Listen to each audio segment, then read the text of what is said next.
एक 5 माह की कहानी। कोलबिल की आवाज़ सुनकर जैसे ही सुबह शांतनु ने दरवाज़ा खोला, सामने एक पुराना सा सूटकेस लिए गांव के मास्टर जी और उनकी बीमार पत्नी खड़ी थी।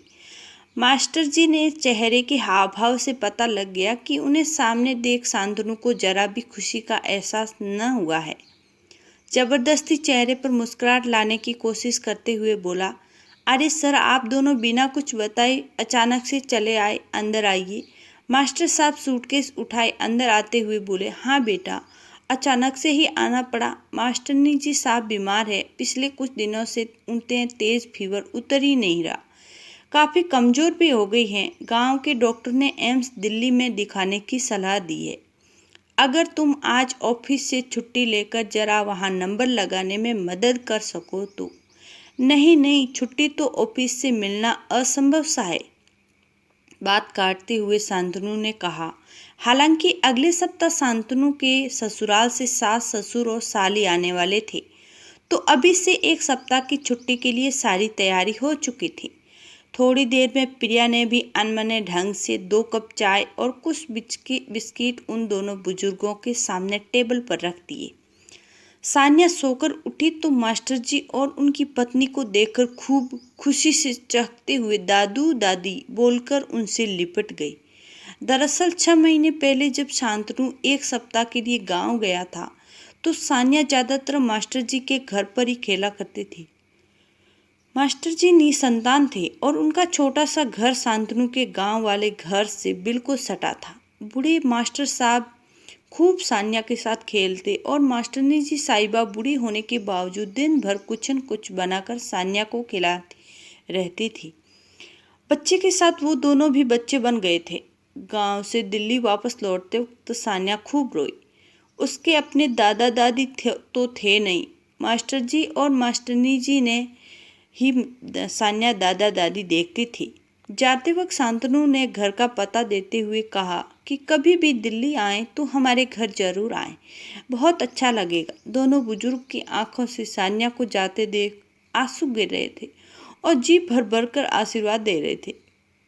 कुल्ला करने जैसे ही मास्टर जी बेसिन के पास आए, प्रिया की आवाज़ सुनाई दी, क्या ज़रूरत थी तुम्हें उनको अपना पता देने की?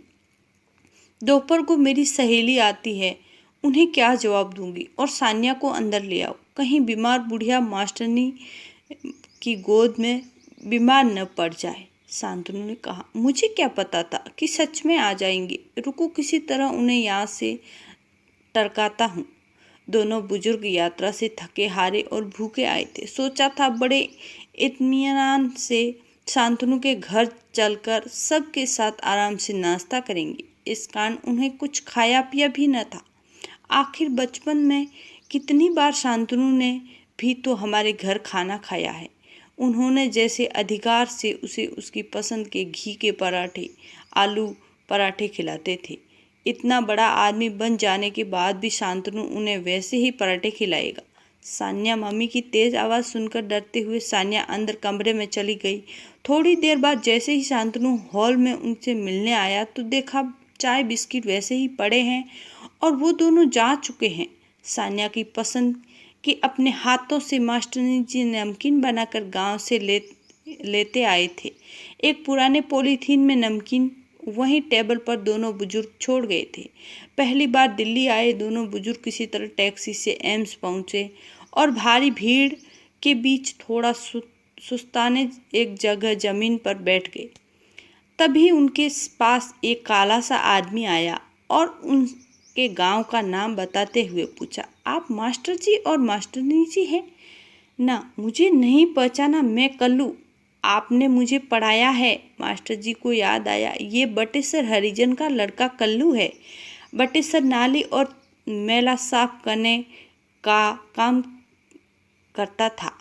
कल्लू को हरिजन होने के कारण स्कूल में आने पर गांव वालों को एतराज़ था, इसलिए मास्टर साहब शाम के 1 घंटे कल्लू को चुपचाप उसके घर पढ़ा आया करते थे। मैं इस अस्पताल में चतुर्वर्गीय कर्मचारी हूँ। साफ सफाई से लेकर पोस्टमार्टम रूम की सारी जिम्मेदारी मेरी है। फिर तुरंत उसका सूटकेस सर पर उठाकर अपने एक रूम वाले छोटे से क्वार्टर में ले गया। रास्ते में अपने साथ काम करने वाले लोगों को खुशी खुशी बता रहा था कि मेरे रिश्तेदार आए हैं, मैं इन्हें घर पहुंचाकर अभी आता हूं। घर पहुंचते ही पत्नी को सारी बात बताई। पत्नी ने भी खुशी खुशी तुरंत दोनों के पैर छुए। फिर सब मिलकर एक साथ गर्मा गर्म नाश्ता किए। फिर कल्लू की बीवी ने अपनी छोटी सी बेटी को मास्टरनी जी साहब की गोद में बिठा दिया। बच्ची उन बुजुर्गों के साथ खेलने लगी। कल्लू बोला, आप लोग आराम करें, आज मैं जो कुछ भी हूँ आपकी बदौलत ही हूँ। फिर कल्लू अस्पताल में नंबर लगा आया। कल्लू की माँ नहीं थी बचपन से ही। मास्टरनी जी साहब का नंबर आते ही कल्लू हाथ जोड़कर डॉक्टर से बोला, जरा अच्छे से इलाज करना डॉक्टर साहब, ये मेरी बूढ़ी माई है। सुनकर बूढ़ी माँ ने आशीर्वाद की झड़ियाँ लगाते हुए अपने कांपते हुए कल्लू के हाथों से कल्लू के सर पर रख दिए। वो बांझ औरत आज सचमुच माँ बन गई थी। उसे आज बेटा मिल गया था और उस बिन